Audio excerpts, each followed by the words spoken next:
భార్య తన మాటలను అదుపు చేసుకోకుండా చాలా కఠినమైన పదాలను ఉపయోగిస్తే తన భర్తకు హాని కలిగిస్తుంది. అలాంటి భార్యతో ఎన్ని రోజులు ఉన్నా మీకు ఇబ్బందులే. అలాంటి స్త్రీ మీ కుటుంబానికి హాని కలిగిస్తుంది. అలాంటి స్త్రీలు ఇతరుల భావాలను పట్టించుకోరు. ఇతరులు కూడా మీకు దూరం అవుతారు. బంధువులతో మీరు దూరం అవుతారు. అతిగా కోపం మానవ సహజం. ఒకరి ప్రవర్తన కోపంగా ఉన్నప్పుడు తన చుట్టూ ఉన్న వ్యక్తులకు జీవితాన్ని కష్టతరం చేస్తారు. అందుకే నీకు నీ కుటుంబానికి సంతోషంగా ఉండాలంటే భార్య కోపం తగ్గించుకోవాలి. కోపంలో ఉన్న భార్యతో భర్త అనేక ఇబ్బందులు ఎదుర్కొంటాడు. గొడవలు సృష్టించే భార్యతో జీవించడం ఎప్పుడూ సుఖంగా ఉండదు. ఇలాంటి భార్య ప్రవర్తన పరిణామాలను మొత్తం తరం అనుభవించవలసి ఉంటుంది. అలాంటి స్త్రీలు తమ పిల్లలకు మంచి లక్షణాలు నేర్పించలేరు. కుటుంబంలో చిలికలు తీసుకొస్తారు. వ్యక్తిగతంగా నష్టం జరుగుతుంది. అబద్ధాలు చెప్పే భార్యల్లో తమ స్వార్థ ప్రయోజనాల కోసం అబద్ధాలు చెబుతారు. ఈ అలవాటు చిన్నప్పటి నుండి వారికి అలవడుతుంది. కొన్ని పరిస్థితులను నివారించడానికి మహిళలు అబద్ధాలు చెప్పడానికి వెనుకాడరు. అలాంటి మహిళలు భర్తకు ద్రోహం చేస్తారు, అన్యాయము చేస్తారు. మోసం చేసే స్త్రీలు ఎలా ఉంటారంటే తెలివి చూపిస్తారని చాణక్యనీతి చెబుతుంది. తమ స్వార్థపూరిత కారణాల కోసం ఇతరులను మోసం చేసేందుకు కొందరు ప్రణాళికలు వేస్తారు. మీకు మీ కుటుంబానికి ఆనందం కావాలంటే అలాంటి స్త్రీలతో జాగ్రత్తగా ఉండాలి. ఎక్కువ డబ్బు సంపాదించాలనే కోరిక కూడా మహిళల్లో బలంగా ఉంటుంది. డబ్బు, ఆభరణాలు, బట్టలు మొదలైన వాటితో వారి మనస్సు ఎప్పుడు సంతృప్తి చెందదు.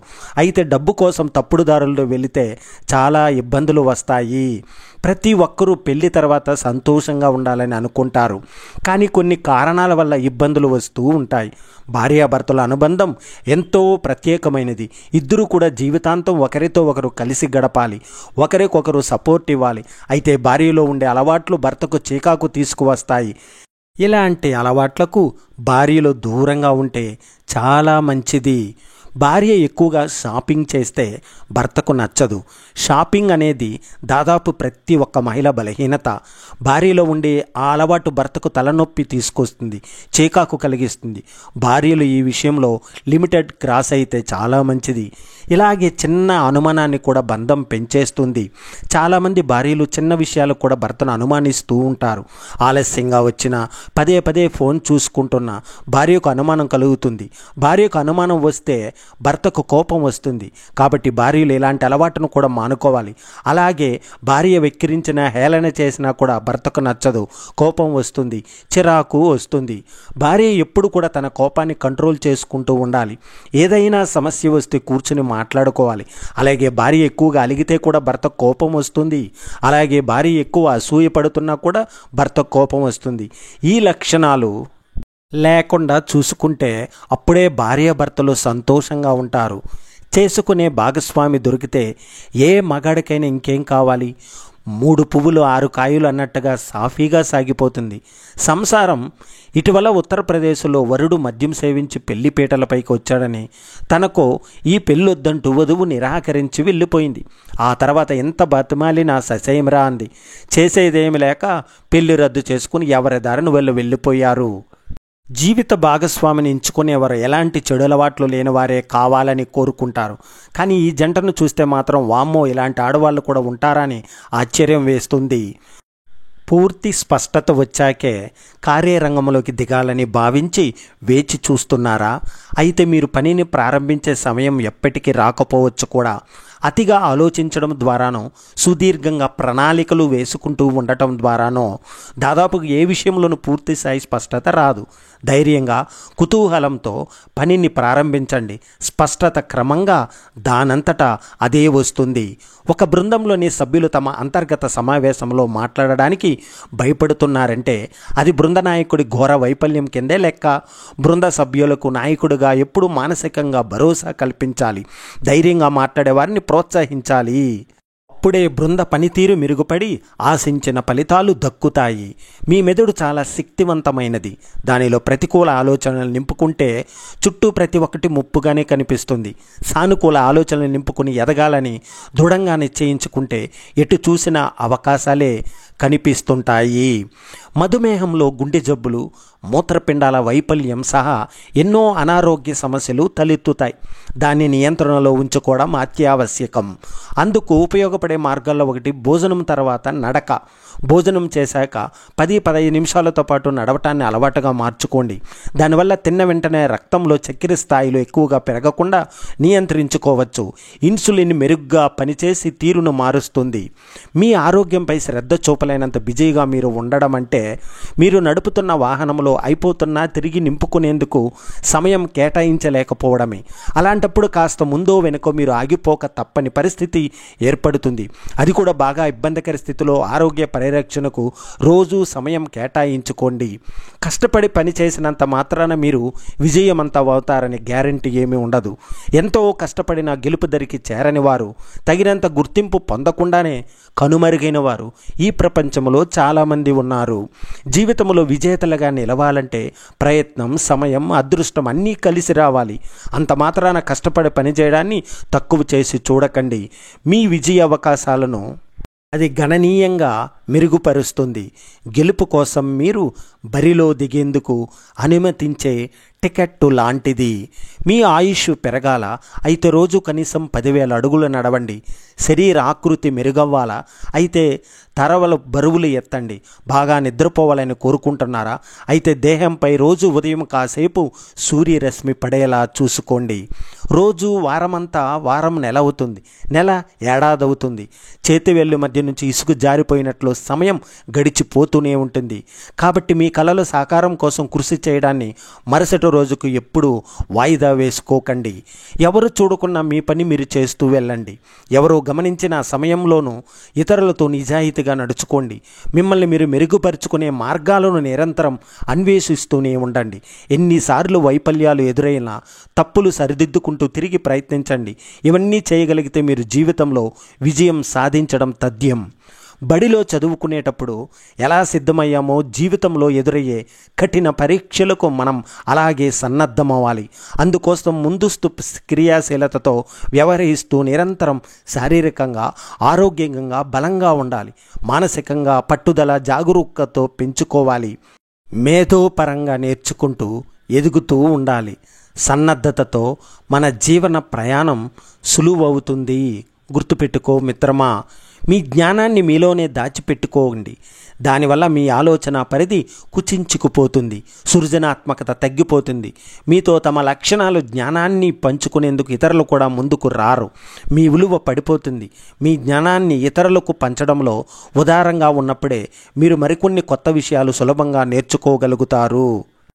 మీ భావోద్వేగాలను ఎప్పుడూ అణిచివేయకండి, అయితే వాటిని నియంత్రణలో ఉంచుకోవడం నేర్చుకోండి.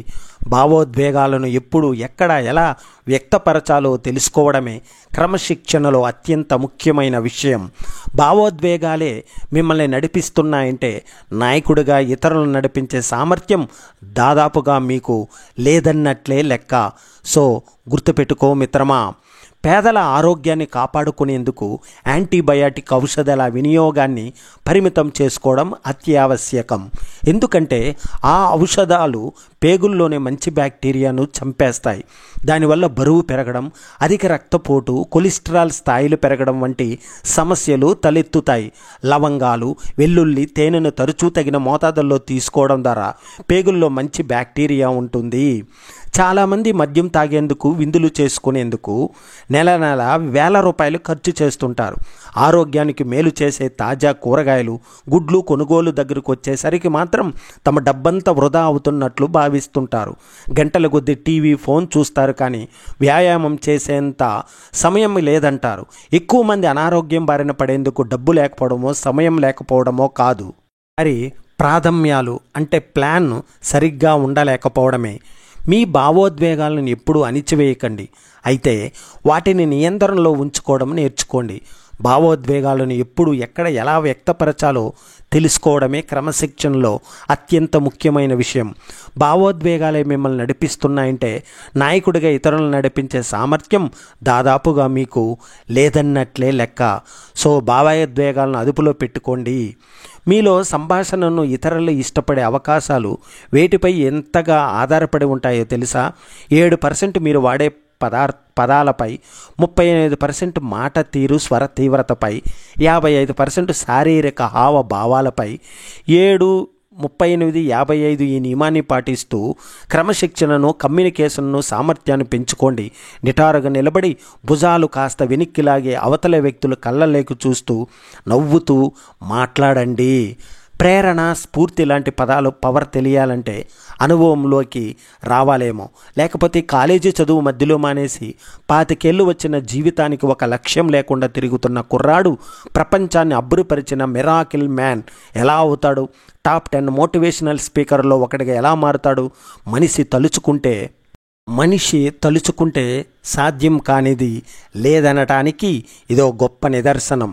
స్నేహితులతో కాలక్షేపం చేస్తున్న మోరిస్కి ఒక బుక్ షాప్లో నెపోలియన్ హిల్ రాసిన థింక్ అండ్ గ్రో రిచ్ పుస్తకం కనిపించింది. ఆసక్తిగా అనిపించి కొన్ని చదివాడు. అలాంటివే మరికొన్ని పుస్తకాలు చదివాడు. వాటి స్ఫూర్తితో సేల్స్ రంగంలో కెరీర్ వెతుక్కుందామని ఇన్సూరెన్స్ ఎంచుకున్నాడు.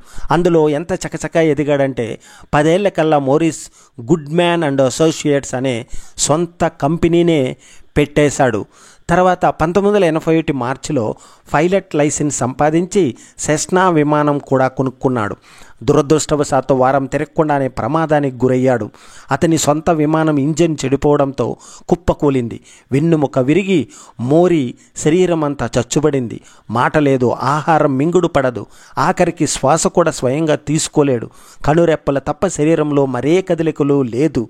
ఆ కనురెప్పల కదలిక ద్వారానే మోర్ ఐస్తో మాట్లాడేందుకు ఒక కోడ్ భాషను తయారు చేసుకున్నాడు.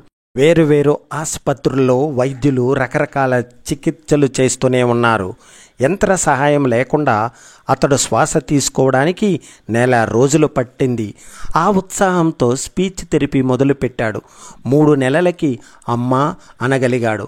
అలా అంచెలంచెలుగా ఒక్కో అవయవాన్ని స్వాధీనంలోకి తెచ్చుకుంటూ నవంబర్ కల్లా ఎవరి సాయం లేకుండా నడవగలిగాడు. ప్రమాదం జరిగిన 8 నెలలకు నెమ్మదిగా నడుస్తూ ఇంటికి చేరుకున్నాడు మన మోరిస్.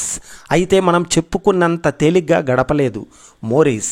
ఆ 8 నెలలు అంత తీవ్రమైన ప్రమాదం జరిగాక షాక్కు, డిప్రెషన్కు లోనవ్వకుండా చికిత్సకు సహకరించడం, పూర్తిగా ప్యారలైజ్ అయిన శరీరాన్ని తన అదుపులోకి తెచ్చుకోవడానికి సాయశక్తులా కృషి చేయడం మామూలు విషయాలు కావు. వాటిని అతడు ఎలా సాధ్యం చేశాడో చెబుతుంది Morris autobiography, the miracle man, inspiring story of motivation and courage పుస్తకం రాసి ఊరుకోకుండా మోటివేషనల్ స్పీకర్గా మారి ఎందరికో ప్రేరణ ఇస్తున్నాడు మోరిస్. ఆకట్టుకునే తన ప్రసంగాలతో సానుకూల దృక్పథాన్ని నూరిపోస్తున్నాడు. సొంత నమ్మకాలను మార్చుకునేందుకు మొండికేస్తే జీవితం స్తంభించిపోతుంది. వ్యక్తి వికాసానికి ఆత్మవిశ్వాసం చాలా ముఖ్యం. స్వీయ అనుభవాలు ఆధారంగా ముందుకు సాగేవాడికి విజయం సాధ్యమని బల్లగుద్ది చెబుతున్నాడు. ఒకే రకమైన ఇష్టాలు ఉండవు. ఒకరు తీపి ఇష్టంగా తింటే ఒకరు కారంగా ఉండే పదార్థాలు నచ్చుతాయి. ఒక్కో వ్యక్తికి ఒక్కో దైవాన్ని ఆరాధిస్తారు. కొందరు మనుషుల్లోని దైవాన్ని చూస్తారు. ఒక్కొక్కరు ఒక్కో కళని ఇష్టపడతారు. ఒకరికి భరతనాట్యం ఇష్టమైతే మరొకరికి కూచిపూడి అద్భుతం అనిపిస్తుంది. ఒకరు శాస్త్రీయ సంగీతాన్ని అభిమానిస్తే మరొకరు సినీ సంగీతాన్ని ఆస్వాదిస్తారు. ధరించే దుస్తుల విషయంలో, ఇంటి అలంకరణలోనూ వారి వారి అభిరుచులు ప్రతిబింబిస్తాయి. ఇష్టాయిష్టాలు, కోరికలు అందరికీ ఉంటాయి. వనరులు పుష్కలంగా ఉన్నవారే వాటిని సంపూర్ణంగా నెరవేర్చుకోగలుగుతారు. తీర్చుకోలేకపోయినంత మాత్రాన ఇష్టాలు లేకుండా పిల్లలు ఎలాంటి వారైనా తల్లిదండ్రులకు ప్రేమ కన్నవారు తమ ఇష్టాలను గ్రహించడం పిల్లలకు ఇంకా ఇష్టం. కొందరు ఇల్లాలు కదా డొక్కా సీతమ్మ తరహా వారికి వడ్డించడం ఇష్టం. అతిథులు ఆనందంగా తింటుంటే తినకుండానే తమ కడుపు నిండిపోయినట్లు భావిస్తారు. మరికొందరికి దాన ధర్మాలంటే మక్కువ. చేతికి ఎముక లేదన్నట్లుగా దానం చేస్తారు. ఇంకొందరికి జ్ఞానం పంచడమే జీవిత ఆశయం. చదువుకునే వారికి చదువులో పాఠాలు, పెద్దలకు ఆధ్యాత్మిక విషయాలు, ఇలా తనకు తెలిసింది నలుగురికి చెప్పి తృప్తి పడుతుంటారు. కర్ణుడికి ఎవరేది అడిగినా ఇవ్వడం ఇష్టం. అందుకే దానకర్ణుడు అనిపించుకున్నాడు. అర్జునుడికి సాటి రాగల కర్ణుడు అంటే దుర్యోధనుడికి ఇష్టం. అర్జునుడంటే శ్రీకృష్ణ పరమాత్మకి ఇష్టం. ధర్మరాజు కన్నా అర్జునుడిలోని ఉత్తమ లక్షణాలు కృష్ణుడికి నచ్చాయి. ఎవరిపైన లేసమైన అసూయ లేని స్వచ్ఛమైన మనస్సు అర్జునుడిది. అదే కృష్ణుడికి చేరువ చేసింది. భగవద్గీత లాంటి దారక సైనిక భావాజాలాన్ని అర్జునుని ఉద్దేశించి చెప్పినందుకు ప్రేరణ అయింది. హనుమంతుడికి రాముడంటే ఇష్టం. రామునికి సర్పగుణము గల విభీషణుడంటే ఇష్టం. తనలాంటి కష్టమే వచ్చిన సుగ్రీవుడున్న ఇష్టమే. రావణుడికి శివుడంటే భక్తితో కూడిన ఇష్టం. అందరి బాగు కోసం విషయాన్ని ఆయన పుక్క పట్టడం శివుడికి ఇష్టం. పార్వతీదేవికి పిండితో తాను సృష్టించిన గణపతి అంటే ఇష్టం.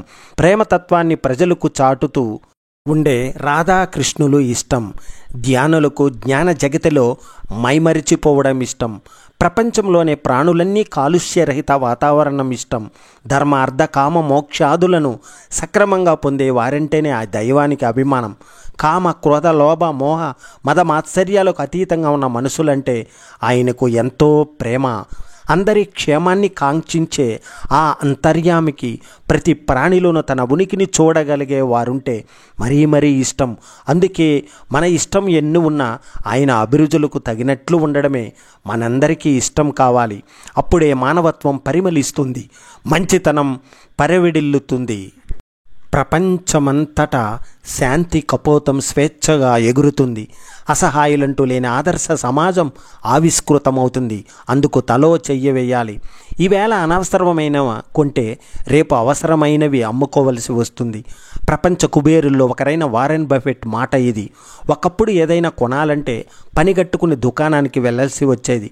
చేతిలో ఉన్న ఫోన్ మాల్స్ని తలదన్నే పెద్ద షాపింగ్ కాంప్లెక్స్ ఇప్పుడు జస్ట్ ఒక్కసారి అలా చూద్దాం అంటూ యాప్ తెరిచి స్క్రోలింగ్ మొదలెట్టే వేల రూపాయలు ఖరీదు చేసే వస్తువులు కొనేవారు ఎందరో.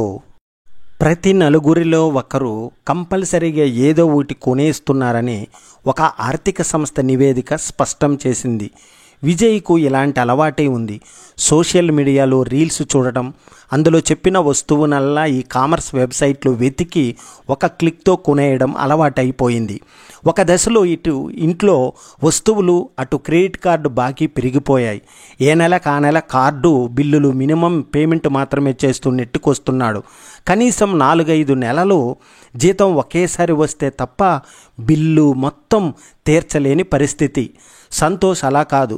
ఒక వస్తువు కొనాలి అనుకున్నప్పుడు అంటే దానిపై పూర్తి విశ్లేషణ జరగాల్సిందే. ఆన్లైన్ ఆఫ్లైన్ ధరలు పోల్చి చూసుకున్నాకే నిర్ణయించుకుంటాడు. 1-2 సార్లు అవసరమా అని ఆలోచిస్తాడు. వీలైనంత వరకు ఉన్న వాటితో సర్దుకుపోవాలనేదే అతని ఫిలాసఫీ. ఇక్కడ విజయ్ ఇది ఫాస్ట్ షాపింగ్ అయితే సంతోష్ ది స్లో షాపింగ్.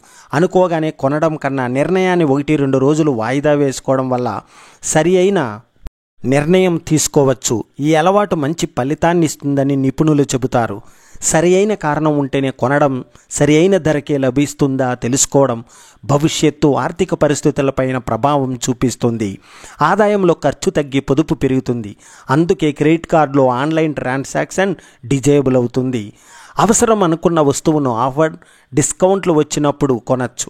మన ఆర్థిక పరిస్థితి అద్భుతంగా ఉందని ఇంటి నిండా సామాను కొని చూపించాల్సిన అవసరం లేదు. బ్యాంక్ బ్యాలెన్స్ పెట్టుబడుల ఆత్మస్థైర్యాన్ని ఇస్తాయి. అవసరమైనప్పుడు ఉపయోగపడతాయి. కొన్న వస్తువులే మిగులుస్తుంది. డబ్బు ఖర్చు చేసే ప్రతిసారి ఎందుకు అనే ప్రశ్న వేసుకోండి.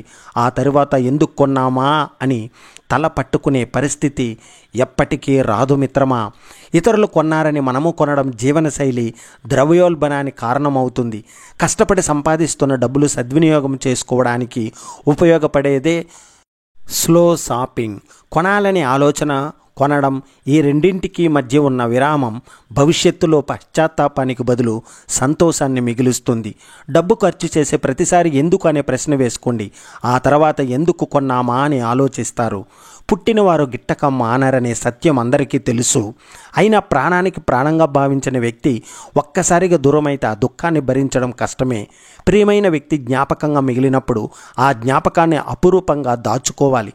దుఃఖంగా ఉన్నప్పుడు మరోసారి హృదయంలోకి తెగి చూసుకోవాలి. మీరు ఏడుస్తున్నది మీరు పోగొట్టుకున్న సంతోషం గురించి అంటాడు జిబ్రాన్. చనిపోయిన వ్యక్తి మనలో కలిగించిన శూన్యాన్ని బట్టి మన దుఃఖం ఉంటుంది. నిజానికి ప్రేమించిన వారు భౌతికంగా లేకపోయినా వారి జ్ఞాపకాలు నిలిచి ఉంటాయి, ప్రేమ నిలిచి ఉంటుంది. ఒక బాటసారి అలసట తీర్చుకోవడానికి దారి పక్కన కూర్చుంటాడు. అప్పుడే ఇంకొక వ్యక్తి ఆ దారిని విచారంగా నెమ్మదిగా నడిచి వెళుతుంటాడు. మొదటి బాటసారి అతన్ని పిలుస్తాడు. కాసేపు సేదదీరు, దేనికి బాధపడుతున్నావు అని అడుగుతాడు. అతడు కూర్చుంటాడు. కళ్ళి నిండా నీళ్ళతో అత్యంత ప్రియమైన వ్యక్తిని పోగొట్టుకున్నాను. ఎంత బాధగా ఉందంటే కొండ ఎక్కేటప్పుడు ఎదురుగాలి తోసేస్తున్నట్టు, గుండె భారంగా, కాళ్ళు బరువుగా, కడుపులో నిప్పు చెలరేగుతున్నట్టు ఉంది. అతడు చనిపోలేదేమో అనిపిస్తుంది అని చెప్పాడు. మొదటి బాటసారి కథంతా విన ముందుకే పద, దారి సుగమమవుతుంది, కాళ్ళు తేలికవుతాయి, కడుపులో నిప్పు చల్లారుతుంది. వెనక్కి వెళ్తే నీ బాధ మరింతగా పెరుగుతుంది. నువ్వు పోగొట్టుకున్న వ్యక్తి నిత్యము నీతోనే గుండెల్లో ఉంటాడని చెప్పి అతన్ని ఓదార్చాడు. అలా ఉండటం కష్టమే అయినా కాలమే నెమ్మదిగా ఊరట ఇస్తుంది. జీవితంలో దుఃఖము కూడా ఈ వారదే, దాన్ని అనుభవించాల్సిందే. ఒక్కొక్కరు ఒక్కో విధంగా ఆ బాధను ఎదుర్కొంటారు. కథలు, కావ్యాలు రాస్తారు, విషాద గీతాలు పాడుకుంటారు, ఇతరులతో పంచుకుంటారు. కానీ దుఃఖంతో జీవించడం గొప్పదని కానీ మంచిదని కానీ ఎవరూ చెప్పరు. దాన్ని అంగీకరించాలి, అధిగమించాలి. మరణం వల్ల కలిగిన దుఃఖము, కోపము, అపరాధ భావం ఏదైనా దాన్ని అంగీకరించాల్సిందే. సన్నిహితుల సమక్షంలో బాధని పంచుకుని సాంత్వన పొందాలి. పోయిన వాళ్ళు రారని తెలిసి తీరని మనస్తాపంతో ఆరోగ్యం పాడు చేసుకోకూడదు. బదులుగా వారిని స్మరించుకునే కార్యక్రమాలు చేపట్టాలి. ఆధ్యాత్మిక మార్గాల్లో అర్థవంతమైన పనులు, ఉపశమనాన్ని వెతుక్కోవాలి. చావు ఎవరికీ చెప్పిరాదు, అది ఒకసారి వస్తుంది. ఈ సంగతి అర్థమైతే దిగులు ఎందుకు? భగవంతుడు అందరికీ శ్మశాన వైరాగ్యం కల్పిస్తూ, అనుభవానికి తెస్తూ, సంసిద్ధత పరుస్తూ ఉంటాడు. కానీ ఆ పులిమేరి దాటగానే బంధాలు, బాధ్యతలు బంధించేస్తాయి. అలా కాకపోతే లోకం నడవదు. శరీరాన్ని, బుద్ధిని, ఆధ్యాత్మికతను వీర్యం చేసే దిగులు ఏదైనా సరే విషయంలా భావించి ఛేదించాలి అని. పుట్టినప్పుడు ప్రేమగా ఎత్తుకునే వాళ్ళు ఎంతమంది ఉన్నా పోయినప్పుడు మనస్ఫూర్తిగా కన్నీళ్లు కారుస్తూ కడవరకు సాగనంపే వాళ్ళను మోయడానికి నలుగురిని సంపాదించుకున్న వాళ్ళది నిజమైన జీవితం. కోరిక లేని జీవితాన్ని మనం కోరుకుంటే చింతలు లేని జీవితం మన సొంతమవుతుంది. మిత్రమా, గుర్తుపెట్టుకో, ఎదుట మనిషిని అతిగా విలువనిచ్చే, అతిగా పొగడటం వలన బంధాలు దెబ్బతినడమే కాకుండా అప్పుడప్పుడు అవమానాలు కూడా ఎదుర్కోవలసి వస్తుంటుంది. ఏదైనా ఇవ్వడంలో ఉన్న తృప్తి తీసుకోవడంలో ఉండదు. ఆ తృప్తి అనుభవం లేకొస్తే మనసు ఇవ్వడానికి ఇష్టపడుతుంది. ఈ భూమి మీద కలుపు మొక్కలు, మంచి మొక్కలని ప్రత్యేకించి ఏమీ లేవు. అన్నింటినీ మొక్కలే అనే అంటారు. కాకపోతే మనిషికి ఉపయోగపడేవి మంచి మొక్కలు, ఉపయోగపడనివి కలుపు మొక్కలు. ఇక్కడ నువ్వు కూడా అంతే. ఎవరికైనా ఉపయోగపడితే మంచివి, లేదంటే అందరికీ చెడ్డవాడివి. గుర్తుపెట్టుకో. బంధం అంటే అవసరానికి వాడుకుని వదిలేయడం కాదు. బంధం అంటే ఎప్పుడు నేను ఉన్నానే అని భరోసా ఇవ్వడమే నిజమైన బంధము. ఈ భూమి మీద కష్టపడిన వాళ్ళు కొందరైతే ఆ కష్టం పైన ఆధారపడి పరోక్షంగా సుఖంగా బతికే వాళ్ళు మరికొందరు. కానీ కష్టపడి పని చేసుకున్న వ్యక్తి పైన జాలిపడేవారు కొందరైతే ఎగతాళి చేసి మాట్లాడేవాళ్ళు మరికొందరు. జీవిత ప్రయాణంలో డబ్బులు వెంట పరుగులు తీసేవారు అలా డబ్బుల కొరకు పరుగులు తీసి అలిసిపోయి చివరికి వెనుతిరిగి చూసుకుంటే మిగిలేది వయసు పైబడ్డ శరీరం, దూరమైన బంధాలు, దూరమైన ప్రేమ, అనురాగాలు. జీవితానికి డబ్బు అవసరమే కానీ డబ్బే మాత్రం జీవితం ఎంత మాత్రం కాదు. మనిషి జీవితం చూడటానికి ఇలాగే కనిపిస్తుంది. మనతో పాటు తోడుగా చాలామంది ఉన్నట్టు, కానీ నిజానికి అక్కడ నీ రెక్కలు వాడినంత కాలమే ఏ తోడైనా మనతో ఉండేది. ఒక తెలివైన వాడిని ఒక తెలివి తక్కువ వాడు ఎప్పుడు కూడా పోషిస్తూనే ఉంటాడు. అందుకే తెలివి తక్కువ వాళ్ళని తక్కువ చేసి ఎప్పుడు మాట్లాడకూడదు. మన సమస్యలను మనమే పరిష్కరించుకున్నప్పుడు మన బలం, విశ్వాసం రెట్టింపు అవుతాయి. నలుగురు ఉన్నప్పుడు అక్కడ లేని వాళ్ళ గురించి తక్కువ చేసి మాట్లాడితే నీ స్థాయి పెరుగుతుందో లేదో తెలియదు, కానీ నీ వ్యక్తిత్వం మాత్రం ఖచ్చితంగా దిగజారిపోతుంది. జీవితంలో ఎవరి మీద అంత ఎక్కువగా నమ్మకం పెట్టుకోవద్దు. ఎందుకంటే ఎప్పుడు మాట్లాడతారో తెలియదు, ఎప్పుడు దూరం పెడతారో తెలియదు, ఎప్పుడు వదిలేస్తారో కూడా తెలియదు. 3 పూటలా వండి పెట్టేది అమ్మ అయితే ఆ భోజనం మనం కంచంలోకి రావడానికి కారణం నాన్న. మనుషులను కాదు, సమయాన్ని ఎలా ఉపయోగించుకోవాలో తెలుసుకో. జీవితంలో ఖచ్చితంగా బాగుపడతావు మిత్రమా. గుర్తుపెట్టుకో, అమ్మ మనకు జన్మనిస్తుంది, భార్య ఆ జన్మాంతం ప్రేమిస్తుంది. అమ్మ లేకుంటే మనకు జన్మ లేదు, భార్య లేకుంటే జన్మకు అర్థం లేదు. అమ్మ భారం కాకూడదు, భార్య బానిస కాకూడదు. ప్రతి మనిషిలో ఉండే ప్రేమ అందరినీ కలుపుకెళ్ళే వారిని ప్రేమ వారిది. ఎవరిలో ఉండే ప్రేమ వారికి దారి చూపుతుంది, తోటి వారిని కలుపుతుంది. నిత్యం మనం గుర్తించుకోవలసిన విషయం ఏమిటంటే, కఠినమైన సమయాలలో మన స్థిరత్వం, వాటిని సాధించే క్రమంలో ఎంత ప్రశాంతంగా ఉంటామో అదే విజయం, అదే ప్రశాంతత మనలో స్థిరపడాలి అంటే ధ్యాన సాధన సరియైన దారి. నిన్న అనేది ఓ జ్ఞాపకం, నేడు ఒక వాస్తవం, రేపనేది స్వప్నం. అంతేగా ఈ జీవితం. మనల్ని వెతుక్కుంటూ వచ్చే కష్టాలను కూడా పక్కకు తప్పించే శక్తి చిరునవ్వుకు మాత్రమే ఉంది. యాచించడం ఎంత కష్టం లేదని చెప్పడం కూడా అంతే కష్టం. అంతేకాదు నీచం కూడా. కనుక ఏ జన్మలోని దేహి అని యాచించే పరిస్థితి లేదు అని చెప్పే మాటలు నా నోటి వెంట రాకుండానట్లు అనుగ్రహించు పరమేశ్వర. అందుబాటులో ఉన్నప్పుడు అశ్రద్ధ చేసి, కరిగిపోయిన తర్వాత కాలం విలువ, తరిగిపోయిన తర్వాత డబ్బు విలువ, తెగిపోయిన తర్వాత బంధం విలువ, పోగొట్టుకున్న తర్వాత ఆరోగ్యం విలువ తెలుసుకున్న పెద్దగా ప్రయోజనం ఉండదు. కాదంటారా మిత్రమా? నేను ఏ రోజు లొంగిపోలేదు. నాకు వచ్చిన కష్టానికి, నేను పడిన బాధలకి, లేని డబ్బుకి, ఉన్న అప్పులకి, చూసిన జీవితానికి, నా చుట్టూ ఉన్న మనుషులకి నేను లొంగిపోను కూడా. అవసరానికి ఆత్మీయతతో హక్కున చేర్చుకుని అవసరం తీరగానే పక్కన పెట్టేవారికి ఎంత దూరంగా ఉంటే అంత మంచిది. ఎందుకంటే ఆత్మీయత అనేది అనుబంధాన్ని బట్టి పుట్టాలి, కానీ అవసరాన్ని బట్టి మాత్రం కాదు. ఇప్పుడు నీకున్న సమయం మంచిదైనా చెడ్డదైనా నీకున్నది మాత్రం అదే సమయం. దాన్ని సద్వినియోగం చేసుకుంటే బాగుపడతావు, దుర్వినియోగం చేస్తూ పోతే నాశనం అవుతావు. గుర్తుపెట్టుకో. అందరితో కలిసి ఉండు, అందరిలాగే నవ్వుతూ ఉండు. అంతేగాని అందరిని అయిన వాళ్ళు అనుకోకు, అంతా నా వాళ్ళు అని మురిసిపోకు. నటనతో కూడిన మనిషి ప్రేమ విషం కన్నా ప్రమాదము. మనస్సులో సంతోషం లేనప్పుడు మనం 7 అంతస్తుల మేడలో ఉన్నా, ఏమీ లేని గుడిసెలో ఉన్నా ఒక్కటే. మనసులో ఓర్వలేని తనమున్నప్పుడు మనం 7 కొండలు ఎక్కినా, ఏడుస్తూ పూజ చేసినా ఒక్కటే. ముద్దాడిన కత్తి గాయమే చేస్తుంది, తెగ నరుకుతున్న చెట్టు నీడనే ఇస్తుంది. మనం ఎంత చేసినా ఏమి చేసినా ఎవరి గుణం వారిది. పరివర్తన లేనిదే ఆ పరమేశ్వరుడు అనుగ్రహించడు. గుర్తుపెట్టుకో మిత్రమా. మనల్ని ఒకరు మోసం చేశారని బాధపడటం కన్నా మనం ఎవరిని మోసం చేయలేదు అని ధీమాగా ఉండటమే మంచిది. ఎందుకంటే కాలం అనేది ఉంటుంది, అన్నిటికీ సమాధానం చెబుతుంది. మొక్క త్వరగా పెరగాలని నీరు ఎక్కువ పోస్తే మొదలు కుళ్ళిపోయి చనిపోయినట్టుగా జీవితంలో కొన్ని బంధాలు ప్రేమ ఎక్కువ చూపితే చులకనగా తీసుకుని బంధానికి ముప్పు తెస్తుంది. గుర్తుపెట్టుకో మిత్రమా. వేకువజామున అంటే బ్రహ్మ ముహూర్తములో మేల్కొని స్నానం ఆచరించే పక్షి కాకి.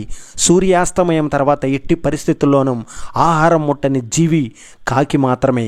సూర్యగ్రహణానికి ముందు, గ్రహణం పూర్తయ్యాక స్నానం చేసే ఏకైక పక్షి కాకి. గ్రహణం తర్వాత తన గూడును శుభ్రం చేసుకునే పక్షి కాకి. కావు కావు అంటూ ఈ బంధాలు, ఈ సిరి సంపదలు నీవి కావు, ఏవి శాశ్వతం కావు కావు అని అందరికీ గుర్తు చేస్తుంది ఈ పక్షి. గుండె జబ్బులకు పుచ్చకాయ ఔషధం, కిడ్నీ సమస్యలకు మామిడి పండ్లు తినాలి, పొట్టలో నిలుపురుగులకు నేరేడు తినాలి, అధిక బరువుకు నిమ్మరసం తీసుకోవాలి, రోగ నిరోధక శక్తికి జామకాయలు తినాలి, ఎముకల వ్యాధికి ద్రాక్ష పండ్లను తినాలి, హార్మోన్ సమస్యలకు జామ పండ్లను తినాలి, న్యూమోనియో నారింజ పండ్లు ఔషధం, పైల్స్ సమస్యకు బొప్పాయి మంచి అవసరం, శరీరంలో వాపులు తగ్గాలంటే పైనాపిల్ తినాలి, కామెరలకు దానిమ్మ, మూత్ర సంబంధ వ్యాధులకు గుమ్మిడికాయ, నోటి దుర్వాసనకు పచ్చి జామకాయ, క్యాన్సర్కు టమోటా అద్భుతంగా పనిచేస్తాయి. పిలవకపోతే వెళ్ళవద్దు, చెప్పకపోతే అడగవద్దు, ఆలస్యంగా చెప్పినా పట్టించుకోవద్దు. ముఖ్యమని భావిస్తే ముందే చెప్తారు, చివరిలో చెప్పరు. అంటే ముందే వద్దు అనుకున్నారని అర్థము మిత్రమా, జీవిత రహస్యాలు నెమ్మదిగా మాట్లాడటం, ఎక్కువ గమనించడం, తక్కువ మాట్లాడటం, ఎవరిని నమ్మవద్దు, హెల్త్కి ప్రాముఖ్యత ఇవ్వడం, స్వీయ సంరక్షణ మానవద్దు, కోపాన్ని అహాన్ని తగ్గించుకోవడం, ఎక్కువ నవ్వడం మరియు బాధలు మరిచిపోవడం. మనిషి ఎంత పీల్చిన గాలి తరిగిపోదు, ఎంత దున్నినా నేల అరిగిపోదు, ఎన్ని ఫలాలు ఇచ్చిన చెట్టు గర్వపడదు, ఎంత ఉరికినా నీరు అలిసిపోదు. కానీ ఎప్పుడు ఎలా చేస్తాడో తెలియని మనిషి మాత్రం కాస్తంత సంపాదించి తనంతట వాడు లేదని గర్వపడతాడు. ఆనందం అనేది మన దగ్గర ఉండే వస్తువులలో ఉండదు, అది మన మనస్సులోనే ఉంటుంది. సుఖ శాంతులు అనేవి సంపాదనలో ఉండవు, మనం సంతృప్తి పడడంలోనే ఉంటాయి. ఎంత సాధించినా సంపాదించినా సంతృప్తి అనేది ఉండాలి. జీవితం అంటే సహజంగా అనుకోకుండా జరిగే అనేక పరిణామాల క్రమం. వాటిని నీవు ఆపడానికి ప్రయత్నించకు. ప్రయత్నించిన నీ వల్ల సాధ్యం కాదు. కొన్ని నీకు ఆనందాన్ని కలిగించవచ్చు, కొన్ని విషాదాన్ని మిగిలించవచ్చు. ఏది ఏమైనా కూడా వాస్తవం వాస్తవమే. ఆ ప్రవాహాలు సాగిపోవలసిందే, అందులో మంచి చెడులు ఒప్పుకోవలసిందే.